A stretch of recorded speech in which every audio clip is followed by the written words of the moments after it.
Namaste. So now let's cover out for the purposes of our LLB and LLM entrances. We don't have to study it from the point of view of the semesters. So that is, we don't have to write essays on it. We'll have to figure out the questions that the examiner can ask from the examination point of view. To the LLM people, except for the Wagon Mound cases which are going to be appearing in this very section, you have a dedicated separate section for case laws. So case laws, आप Ashby versus White, etc. वहाँ से निपटाएंगे. To the LLB guys, let's start. Now what exactly is a tort? Presume that my neighbor has put in a boring motor.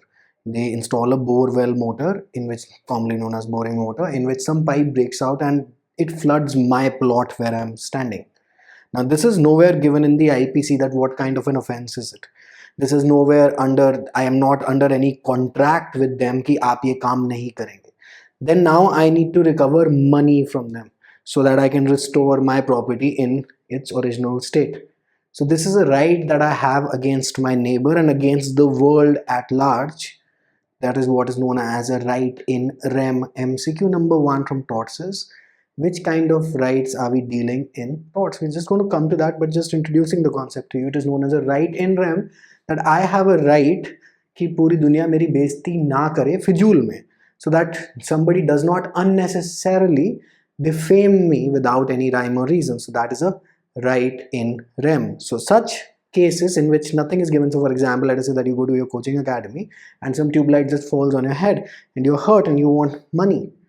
Which sort of case will you apply? It's a case of tort. If you want to send them to jail, then you come in for a case under IPC. So that's a criminal offense.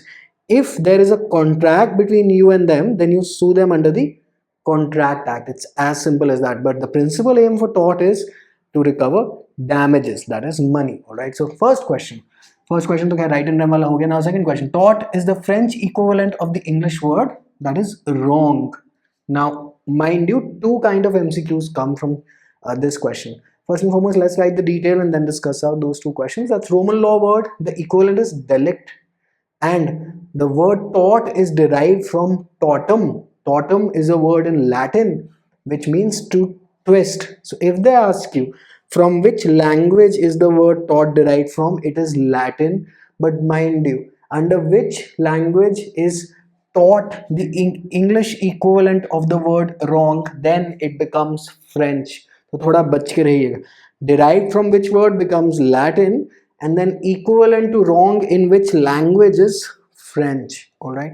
And Roman law word is delict. Delict again means to violation. Basically it means to violate or violation of, primarily speaking, a tort. All right. So write down the definition. A tort is a civil wrong independent of a contract for which the appropriate remedy is unliquidated damages. Write this entire sentence down because they can give you 4 different options. A tort is defined as in one of those options going to read as this, because this is a textbook definition. Now what exactly is appropriate remedies? Unliquidated damages. So for example, somebody defames you and you want to sue them for defamation under a case of tort. Defamation is both a criminal offense, 499 IPC वाले section से आप cover out करके ही आ रहे होंगे course में, chapter 21 of the IPC. And then आपका यहाँ पे आ रहा है 499 IPC ये हो गया, and then यहाँ पे आप आ रहे हैं इधर in a case of torts. So therefore the appropriate remedy now we want is money. So there we want to send the person to jail, herein we want money. But how much money? And how do we decide that? Because in a contract everything is written beforehand, that if you breach this contract there is going to be such and such penalty, such and such fine. So those are liquidated damages, that is they are fixed beforehand. Herein it is unliquidated damages that we'll decide. Who will decide? The judge साहब will decide कि आपकी इज्जत की value कितनी है. Let us say my padosi's borewell, the pani has come here. Now judge साहब is going to decide how much he wants to award us. So they are known as unliquidated damages. Another MCQ from this section. What kind of damages are awarded in the case of tort? It is unliquidated damages, that are not prefixed, pre-decided damages.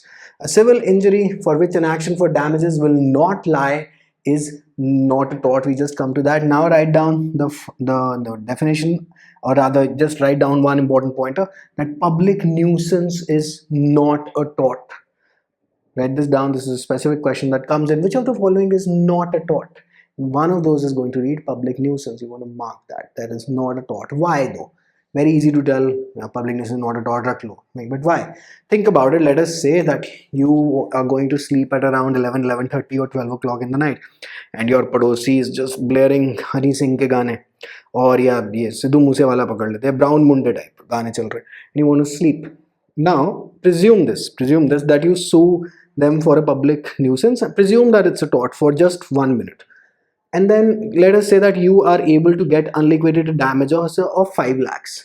If you are able to get it, the entire colony will want कि भाई 5 लाख रुपए ला दो, कि हमें भी individually भाई free का माल मिल रहा है, लाओ दो, इसको हम केस लगाएंगे कि हमारी भी नींद भंग हुई थी, right? So in the case of a public nuisance, it is a violation of public rights, will be covered under the IPC. So the state is going to sue.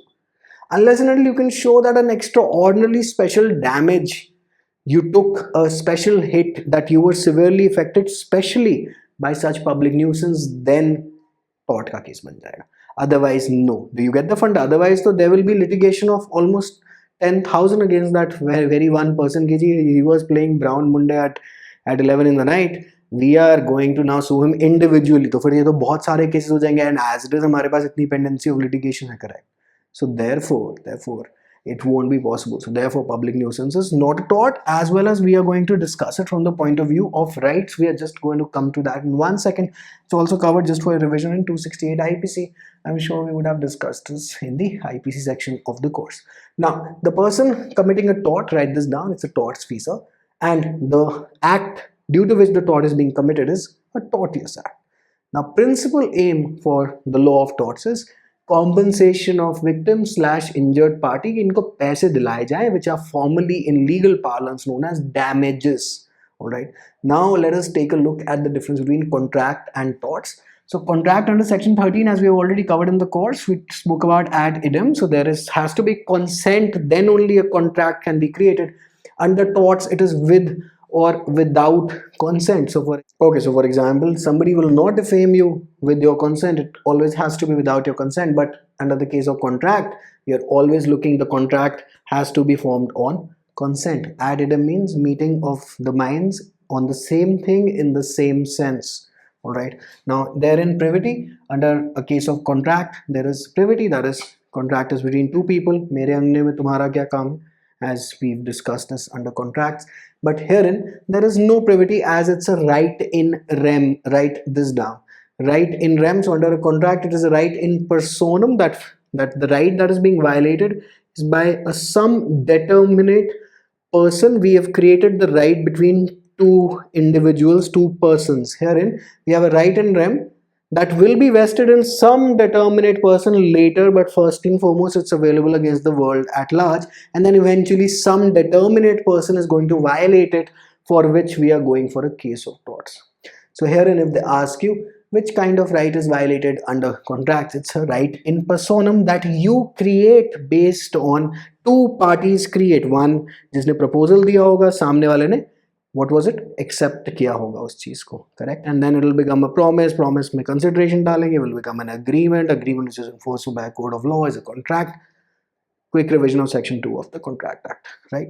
Herein it's a right in rem की जी, it is available against the world at large.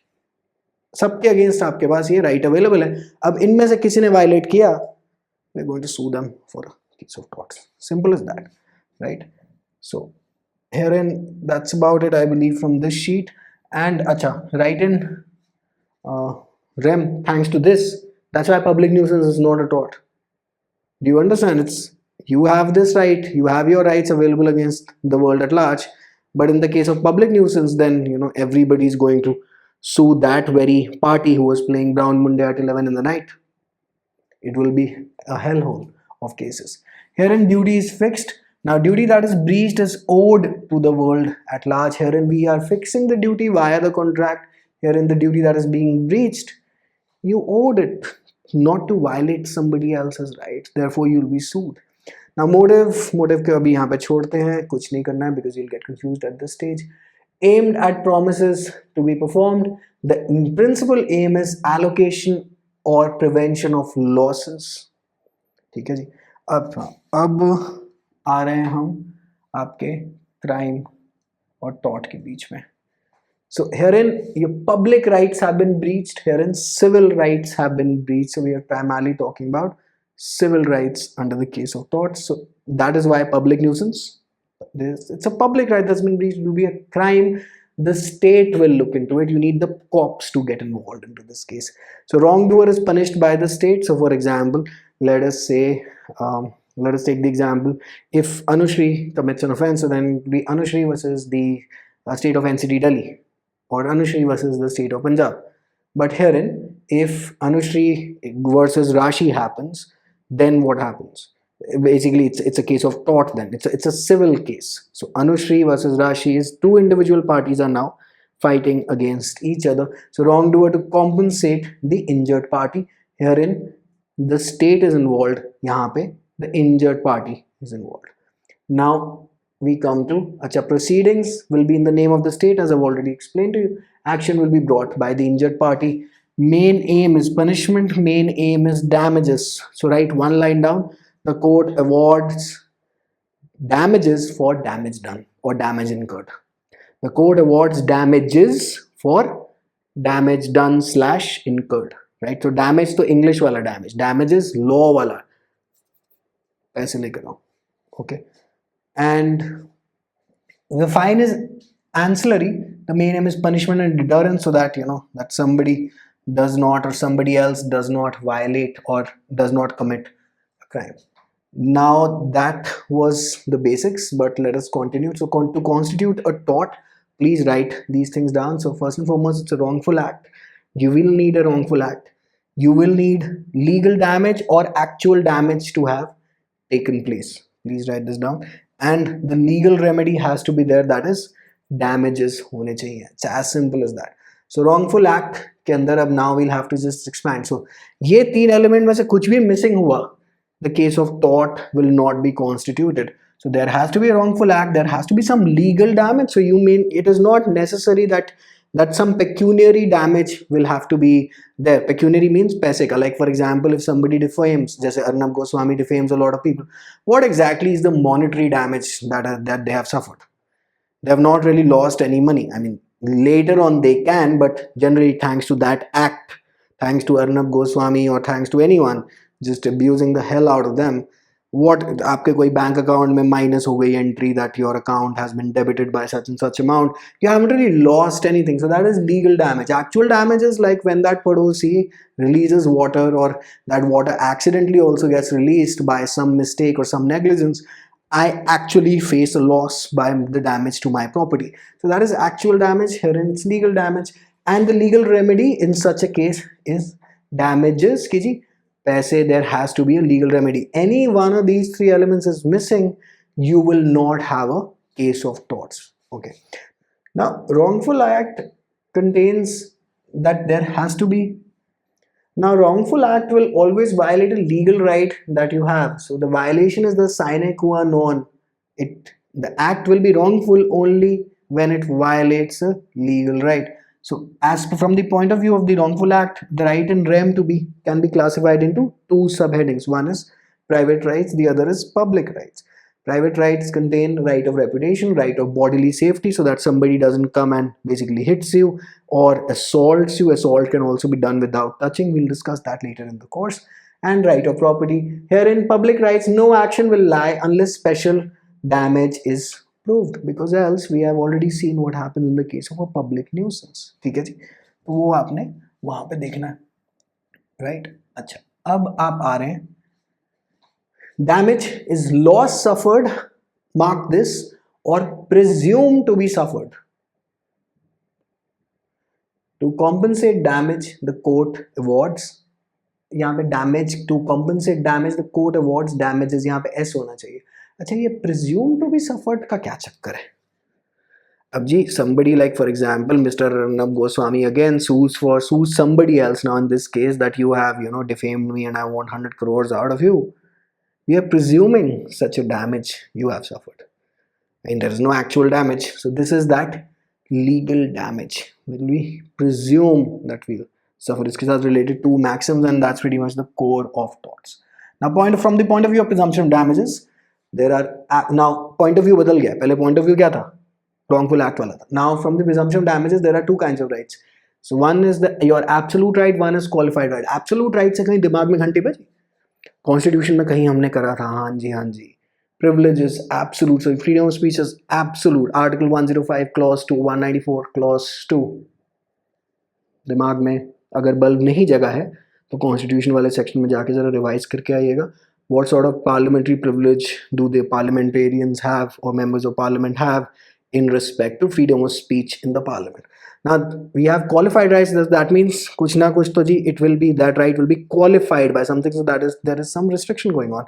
Absolute, as soon as absolute right is violated, court presumes damage even though no pecuniary damage slash loss may be there. भैया आपके पैसों वैसों का कुछ actual में loss हुआ है कि नहीं हुआ, the court will presume damage as soon as we go into the domain of absolute rights. All right, so damage so presumed is called legal damage. It is actionable per se. Now what does this per se means? Per se means by itself, हमें और कोई किसी चीज की जरूरत नहीं है. This is actionable per se without proof of any damage. Damage as in actual वाला damage, पैसे वाला damage. ठीक है जी. अच्छा, अब हम आगे आ रहे हैं. What are qualified rights? So no presumption of legal damage and violation of such rights. You are going to need proof of damages suffered. So in the case of my padosi releasing the water, etc., you know, I will need to go to court and tell them कि भैया ये मेरा damage हुआ है. That's a qualified right that I have. So no presumption of legal damage and violation of such rights. To prove that a right has been violated, I'll need to basically submit proof of damages that I've suffered. So herein we come to injuria sine damno, damnum sine injuria. Now what is injuria sine damno? Injuria sine damno is injury without damage. So it's a legal injury. Legal injury can only happen when some right has been violated, and if some right has been violated, there has to be a remedy in court of law. उस right अगर वो violet नहीं हो रहा तो court जाके भी क्या करेंगे, क्योंकि कोर्ट कहेगा मैं क्या कर लूँ, क्योंकि अगर कोई राइट नहीं वायलेट हुआ तो मैं रेमेडी कैसे दूंगा. So this is injuria sine damno. Injury हो गई है but there is no actual damage. Damage again pecuniary loss, कोई एक्चुअल कोई चोट नहीं लगी, there is nothing that has happened. Damnum sine injuria is you have suffered a loss but no particular legal injury has been, no particular legal injury is there, so no right has been violated. If there is no right that has been violated, the court of law can't do anything, so therefore it cannot award you damages. So sine means without, by the way. There was also one more legal term, that is sine die or sine die in Latin, right? So that is the matter has been adjourned without any further date, correct? So injuria sine damno, damnum sine injuria. In damnum sine injuria, there is no case of tort. For example, let us say you look at YouTube right now. Now, I can't pretty much, and I should not also, and in fact, it is everybody's right to teach. You have 10,000 trillion law channels doing what they are doing. So competition increases. So for example, let us say that I open an academy right now at this place where I'm standing, and my padosi also opens a law ki academy. Competition goes, competition increases, some students who were to come to me will go to him. Damnum sine injuria. मेरे को कुछ ना कुछ damage हुआ, but 19(1)(g में क्या था? Everybody has a right to profession, right? So they also have 19(1)(g from the Constitution of India. So herein damage तो हुआ है but no legal injury has been caused. So it's damnum sine injuria. Injuria sine damnum में no particular damage but a legal injury has been caused. What is that? Defamation का case. Simple सी बात है. अच्छा, trespass to property, कोई घूम के आपके यहाँ पे आ गया, let us say that they don't commit any damage but they commit basically a violation, उनकी property में आके कर देते, तो it's damnum sine injuria. Alright, so injuria is the tortious act. Injuria sine damno, no actual loss or damage but legal damage is there. It is actionable per se. Example, now example दे लेते हैं. LLM वाली जनता अपने case law वहाँ जाके Ashby versus white देख लेंगे. आप लोग एलएलबी एंट्रेंस वाले शांति बनाए रखें. एशबी वर्सेस वाइट के अंदर हुआ क्या था, जस्ट कोई जजमेंट नाम याद करने की जरूरत नहीं आपको. एशबी वर्सेस वाइट में हुआ क्या था, some officer basically returned a person who had a right to vote, so they refused कि you will not be voting in this election, just broadly telling you, not going into the facts, not going into the judgments. So herein they were turned back. You tell me, is it a case of injuria sine damno, damnum sine injuria? Obviously you won't be able to tell me because this is not a live class, it's pre-recorded. But injuria sine damno, कोई damage तो नहीं हुआ ना, उसने उसको वापस भेजा, but legal injury तो हो गई. His right has been violated, therefore a case of tort will lie. So that is primarily speaking that case. LLM जनता कृपया करके केस लॉ वाले सेक्शन में से देख लीजिएगा, ठीक है जी. Acha. Now we come here, that is damnum sine injuria. So damage without any infringement of any legal right, no action will lie. So remedy, there always, the remedy in torts is damages. So write this sentence down: all torts, or rather tort is a civil injury, but not all civil injuries are torts. Tort law or law of torts is also known as, or is also sometimes referred to as, an evolution of the maxim ubi jus ibi remedium. Now, what exactly is ubi jus ibi remedium? There is no wrong without a remedy. Wherever there is a wrong, there is a remedy. Now we do it, basically we reverse it. थोड़ा सा इसको negative तरीके में अगर पढ़ेंगे, reverse कर लेते हैं. When there is no legal remedy, there is no legal wrong. So on one case, this maxim means ubi jus ibi remedium means wherever a wrong has been committed, there has to be a remedy. The converse of this is wherever there is no remedy, there must have been no wrong committed. And therefore, tort law is known as the evolution of such a concept. Hopefully you have understood it. भाई अगर कोई remedy ही नहीं है तो पक्का कोई wrong नहीं हुआ होगा, तो फिर आपको डैमेजेस कैसे दे देंगे court? So there is no wrong without a remedy. Wherever there is a wrong, there has to be a remedy. So tort law is the evolution. The evolution, ये वाली चीज, right? In the law optional, we write an answer on this, but for the LLB LLM entrance, I just need the meaning of this. And if they ask you, the law of tort is also known as evolution of which maxim? चार maxim दे देगा. Ubi jus ibi remedium. All right. So this I believe is lecture number 1 of torts. अब करते हैं जी general elements. उसके बाद let's keep the course organized.